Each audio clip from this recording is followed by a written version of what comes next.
विद्यार्थी मित्रांनो, आज आपण इयत्ता 10वी मधील मराठी कविता 5वी 2 दिवस ही पाहणार आहोत.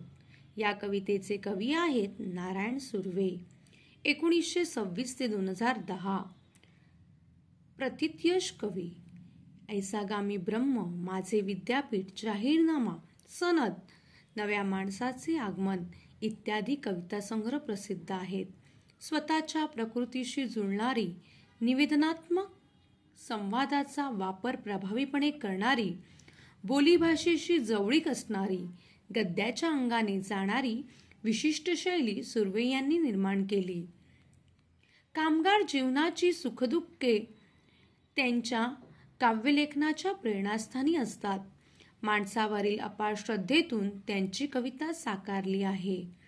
या कवितेतून 2 दिवस वाट पाहण्यात गेले, 2 दुःखात गेले असे जीवनाचे वास्तव चित्र रेखाटताना भाकरीचा चंद्र शोधण्यातच जिंदगी बर्बाद झाली असे भीषण जीवन सत्य कवीने मांडले आहे. पण हे सत्य मांडताना जगाच्या या शाळेत दुःख पचवून जगण्याची शिकवण आपल्याला मिळाल्याचे ते सूचित करतात. याचाच अर्थ नारायण सुर्वे यांनी 2 दिवस या कवितेत कामगाराचे भीषण वास्तव चित्र आपल्या समोर प्रस्तुत केले आहे. 2 दिवस वाट पाहण्यात गेले, 2 दुःखात गेले. हिशोब करतो आहे किती राहिले डोईवर उन्हाळे. शेकडो वेळा चंद्र आला, तारे फुलले, रात्र धुंद झाली. भाकरीचा चंद्र शोधण्यातच जिंदगी बर्बाद झाली. हे हात माझे सर्वस्व दारिद्र्याकडे गहाणच राहिले. कधी माना उंचावलेले, कधी कलम झालेले पाहिले.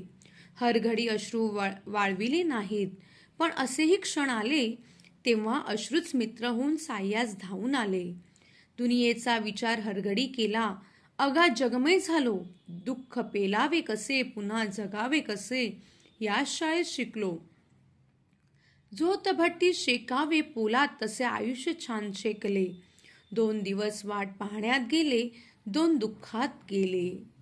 तर कवी म्हणतात 2 दिवस वाट पाहण्यात गेले, 2 दुःखात गेले. कवी म्हणतात की माझ्या आयुष्यातील 2 दिवस म्हणजे काही दिवस सुख येईल याची प्रतीक्षा करण्यात, याची वाट पाहण्यात गेले आणि 2 दिवस दुःखामध्ये गेले. हिशोब करतो आहे किती राहिले डोईवन उन्हाळे. कवी म्हणतात की माझ्या आयुष्यातील काही दिवस दुःखात गेले आणि काही दिवस सुख येईल याची वाट पाहण्यात, त्याची प्रतीक्षा करण्यात निघून गेले. आणि कवी आता हिशोब करत आहेत की अजून माझ्या डोईवर म्हणजे डोक्यावर उन्हाळे म्हणजे त्रासदायक दिवस, दुःखद दिवस अजून किती बाकी आहेत. शेकडो वेळा चंद्र आला, तारे फुलले, रात्र धुंद झाली. भाकरीचा चंद्र शोधण्यातच जिंदगी बर्बाद झाली.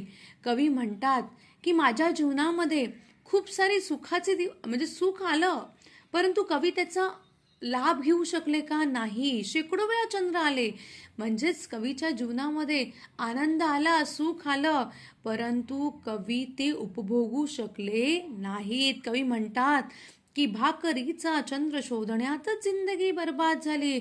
कवी म्हणतात की माझं जीवन भाकरीचा चंद्र म्हणजे पोट भरण्यासाठी,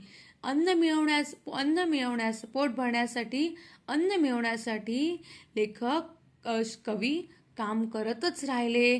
भाकरीचा चंद्र शोधण्यास कवींची जिंदगी, जीवन बर्बाद झाले म्हणजे व्यर्थ गेले.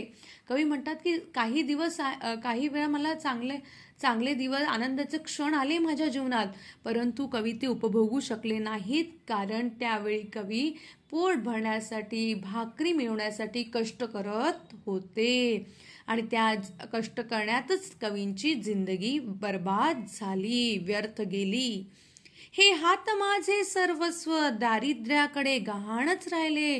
कवी म्हणतात की कवीचे हात काय आहेत? सर्वस्व म्हणजे सर्व काही. कवी म्हणतात की माझे कवी आहेत, रायटर आहेत, पोएट आहेत आणि ते त्यांचं काम आहे. म्हणून कवी म्हणतात की माझं सर्व काही काय आहे? हात आहेत, हात माझे सर्वस्व आहेत. आणि ते नेहमी दारिद्र्याकडे गहाणच राहिले. गहाण राहणे म्हणजे तारण ठेवणे. दारिद्र्य म्हणजे गरिबी. घरातील गरिबी दूर करण्यासाठी कवी नेहमी आपल्या हाताने मेहनत करतच राहिले. कधी माना उंचावलेले, कधी कलम झालेले पाहिले. कवी म्हणतात की माझ्या हातून कधी चांगले काम झाले तर लोकांनी माना उंचावले, म्हणजे लोकांनी माझी कधी स्तुती केली, आणि कधी कधी माझ्याकडून चांगले लिखाण नाही झाले त्यावेळी लोकांनी माझ्यावर टीका केली. हरघडी अश्रू वाळविले नाहीत, पण असेही क्षण आले तेव्हा अश्रूच मित्र होऊन साह्यास धावून आले. कवी म्हणतात की माझ्या जीवनामध्ये दुःख आलं त्यामुळे हरघडी म्हणजे प्रत्येक वेळी अश्रू वाळविले नाहीत, पण म्हणजे प्रत्येक वेळी मी रडलो असे नाही, पण असेही क्षण आले, काही वेळ अशी आली की माझे अश्रूच मित्र होऊन साह्यास धावून आले. साह्यास म्हणजे मदतीसाठी. म्हणजेच कधी कधी असा प्रसंग आला, अशी घटना घडली की मी रडलो, माझ्या डोळ्यातून अश्रू बाहेर आले आणि त्यामुळे माझं दुःख हलकं झालं. जसं मित्र आपल्या दुःख हलकं करण्याचं काम करतो तसं कवीच्या जीवनात अश्रूंनी त्यांचं दुःख हलकं करण्याचं काम केलं. प्रत्येक दुःखाच्या वेळी ते रडले नाहीत, परंतु कधी कधी ते कधी कधी असे क्षण आली, अशी वेळ आली त्यावेळी कवीला रडावंच लागलं, आणि त्यावेळी जे अश्रू बाहेर आले त्यांनी कवीचं दुःख हलकं केलं. दुनियेचा विचार हरघडी केला, आगात जगमोय झालो. कवी पुढे म्हणतात की मी प्रत्येक वेळी दुनियेचा विचार केला, की माझं कुटुंब, माझा समाज, आणि त्यासाठी प्रत्येक वेळी मी झटलो आणि अगाध जगमय झालो, पूर्णपणे लोकांसाठी जगलो. दुःख पेलावे कसे, पुन्हा जगावे कसे, याच शाळेत शिकलो. कवी पुढे म्हणतात की दुःख पेलावे कसे म्हणजे दुःख कसं सहन करायचं, आणि परत दुःखाला विसरून परत कसं उभं राहायचं, परत कसं आपण स्ट्रॉंग व्हायचं, ते मी माझ्या आयुष्याच्या शाळेत शिकलो.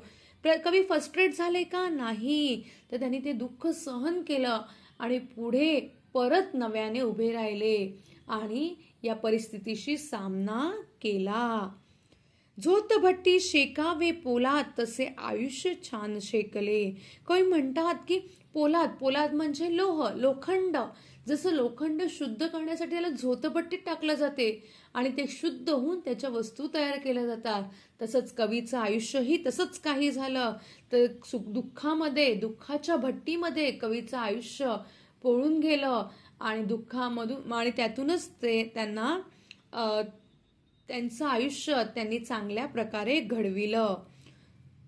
2 दिवस वाट पाहण्यात गेले, 2 दुःखात गेले. कवी म्हणूनच म्हणतात की 2 दिवस सुखाची वाट पाहण्यात गेले आणि 2 दिवस दुःखामध्ये गेले. सुख आलं पण कवी अनुभवू शकले का? नाही.